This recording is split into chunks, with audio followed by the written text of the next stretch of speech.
Gen Z, healing, healing, healing. Mental health, burnout, suka drama, kerja bentar resign, cari masalah. Terus apa lagi ya? Oh iya, manja. Terus sebenarnya masih banyak lagi nih, tapi udah deh kayaknya. Nah, itu tadi adalah beberapa stereotip di luar sana tentang Gen Z. Apakah benar? Nah, di video kali ini kita akan bahas satu hal yang paling sering melekat, yaitu tentang manjanya Gen Z, yang sangat banyak dibicarain sama orang-orang di luar sana, yang rata-rata kalau dipikir-pikir, ya bener juga sih. Dibilang manja, ya bener juga. Kerja dikit gak happy langsung healing. Ada masalah dikit apa-apa langsung diagnosa diri sendiri. Kena mental ini, kena mental itu. Disenggol dikit juga jadi drama. Dan masih banyak hal lainnya yang itu semua merujuk ke manja. Nah, habis gini kita akan cari tahu penyebabnya. Kalau kayak gitu, simak videonya sampai habis.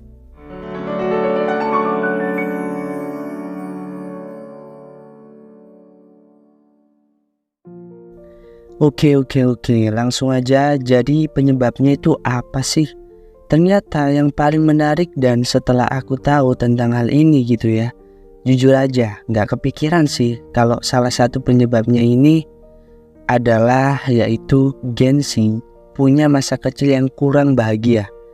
Dari mana sih?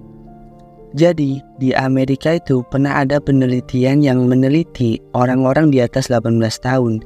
Nah, ternyata orang-orang di atas 18 tahun itu mengalami masa kecil kurang bahagia. Contohnya, misal kita tuh secara nggak sadar sering kena abuse, kayak dikatain goblok lu, nggak becus lu. Itu cuman sebagian kecil yang jadi contoh masa kecil kurang bahagia.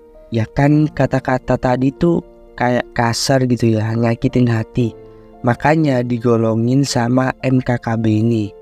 Nah, MKKB ini ada jenisnya termasuk tadi. Jenis yang kedua ini itu ternyata ya perpisahan orang tua alias cerai.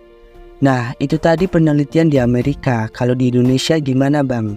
Ternyata ya karena namanya juga sama-sama orang gitu ya, menurut penelitian di Indonesia ya sama juga. Salah satu penyebab orang depresi atau terkena gangguan mental ya karena MKKB tadi. Entah kita kecilnya suka dibentak, dikatain, atau bahkan ya karena broken home tadi. Nah, sekarang pasti kebanyakan dari kita mikir, berarti salah orang tua kita dong. Ya belum tentu juga sih. Susah juga buat nyalahin. Karena ya orang tua kita aja juga hidup dengan berbagai pengalaman yang traumatis, alias ya MKKB juga, yang kalau dipikir-pikir malah lebih parah. Ya kita lihat generasi dulu, misal kakek-kakek kita yang hidup di zaman penjajahan. Tahu nggak, pas Indonesia barusan merdeka, terus mereka juga ngerasain krisis moneter, gerakan G30 SPKI. Jadi ya kalau orang tua kita lahirnya di era-era ini tuh sebenarnya mereka juga stressful juga sih. Nah, dampak dari stres ini ya waktu ngasuh anak atau mendampingi anak, jadinya ya acuannya dari stres itu tadi. Nggak jarang orang tua kita tuh bilang, ya dulu ayah hidupnya ya sekeras ini, dan lain sebagainya. Yang kalau dipikir-pikir ya bener juga sih. Dan juga zaman dulu itu belum ada internet dan informasi nggak sebanyak sekarang. Ya contohnya ngomongin tentang mental gitu ya. Buat sekarang ya dampak dari internet bikin banyak orang mulai ngelihat, atau istilahnya mulai melek lah sama pentingnya gangguan mental ini. Nah, kalau dulu gimana? Kebayang nggak? Informasi nggak secepat sekarang dan nggak seterbuka sekarang. Jadi mungkin orang tua kita tuh waktu itu ya kalau lagi ada masalah, stres gitu ya, ya kerjanya cuma bisa dipendem doang. Nah, dari sini apa bener sih kalau orang tua kita dulu itu ngalamin MKKB? Apakah bisa anaknya juga ngalami hal yang sama? Jawabannya ternyata bisa bro. Ada teorinya nih, yaitu Intergenerational Transmission of Trauma. Nah, apaan nih? Singkatnya, intinya kalau nenek kita waktu itu ngalamin MKKB ya pada eranya itu sekeras itu dan belum sembuh, itu tuh ternyata bisa nular ke ibu atau ayah kita. Nah, dari orang tua kita bisa nular lagi ke kita. Ini ngegambarin bahwa ada kesinambungan antara generasi. yang di dalamnya nggak hanya ngomongin tentang karakteristik doang tapi juga perilaku. Nah, menariknya ini tuh terjadi karena dua hal. Yang pertama genetik misalnya. Kalau ini tuh masih bisa diperdebatin lah ya. Yang kedua adalah lingkungan atau cara pengasuhan. Menariknya, ada riset juga yang bilang bahwa anak-anak dari orang tua yang mengalami trauma itu akan rentan untuk menurunkan sikap yang sama kepada anak-anaknya itu. Jadi ini bisa jadi juga nulangnya dari keturunan. Contohnya misal nih, kita dididik di lingkungan yang keras gitu ya keluarganya. Yang bikin kita hidup itu nggak ngerti keluarga yang harmonis itu gimana sih. Nggak relate sama keluarga yang tiap weekend liburan bareng, makan bareng. Kita nggak ngerti lah pokoknya sama situasi kayak gini. Karena saking kerasnya keluarga kita. Nah, kalau kita relate ini sama keadaan zaman sekarang, jadi banyak tuh generasi seumuran bapak kita atau kakak kita gitu ya yang bilang, gue dulu dipukul, dijewer, dikatain lah apalah gitu biasa aja sih. Ya nerima-nerima aja.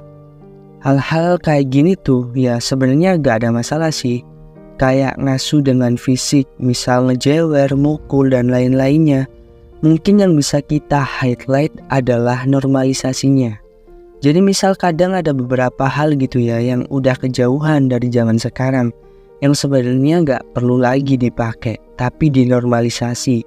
Jadi kayak dianggap bener gitu. Yang padahal zaman sekarang udah berubah.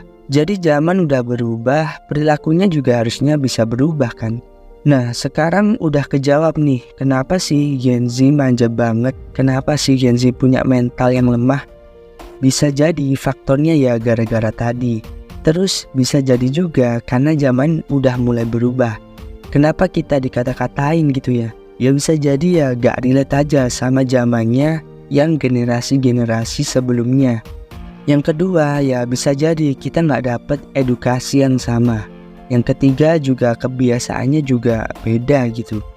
Dari penjelasan tentang penyebabnya tadi ya sebenarnya Gen Z ini karena keterbukaan informasi dan edukasi yang semakin luas, harusnya kita bisa belajar dari hal-hal tadi buat bikin generasi selanjutnya gitu ya, jadi generasi yang lebih baik.